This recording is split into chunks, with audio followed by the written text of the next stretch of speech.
توحید کیا ہے؟ توحید کس کو کہتے ہیں؟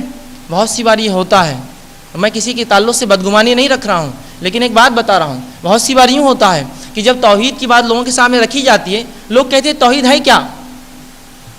پہلی بار سنا ہم نے یہ لفظ تو کسی کے منہ سے، یہ تو کوئی نئی بات دکھ رہی ہے، شاید نئی جماعت کا تعلق ہے ان لوگوں سے، ان لوگوں کا نئی جماعت سے جو نئی باتیں کرتے ہیں۔ توحید ہے کیا؟ ہم نے تو کبھی نہیں سنی توحید کیا ہے۔ یاد رکھیے، توحید دین اسلام کی بنیاد ہے۔ اگر وہ واقعہ آپ کو یاد ہوگا جس میں بلال رضی اللہ عنہ کو جو مشرکین مکہ یا مشرک کے شرارتی قسم کے نوجوان پکڑتے اور گلے میں رسی ڈالتے اور گرم ریت پر لٹا دیتے اور سینے پر پتھر رکھتے، جو الفاظ بلال کہتے وہ احد اور احد کے تھے، وہ ایک ہے اور وہ ایک ہے، یہی توحید ہے۔ احد، ایک ہونا اس رب کا۔ جب وہ مشرک کہتے کہ اللہ کے ساتھ شریک کرو تو بلال کہتے احد، یہ حدیث آپ نے بار بار سنی ہے، وہ ایک ہے، احد وہ ایک ہے۔ تو یہاں توحید اسی سے لفظ آتا ہے، اللہ کو ایک ماننا۔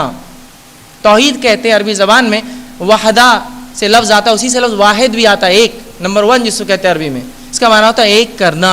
شرعی اصطلاح میں جب میں توحید کہوں گا تو رب کو ایک ماننا، یہ اس کا معنی ہوتا ہے توحید کا۔ تو بہت سی بار لوگ توحید جانتے نہیں، توحید کیا ہے، کسے توحید کہتے ہیں؟ تو توحید کہتے ہیں رب کو ایک ماننا، اس کے رب ہونے میں، اس کی نام و صفات میں، اس کی عبادت میں اور تمام چیزوں میں، اس کی ذات کے اعتبار سے، یہ ہے توحید۔ اب آئیے اس عنوان کی اہمیت کیا ہے، ورنہ اگر اس کی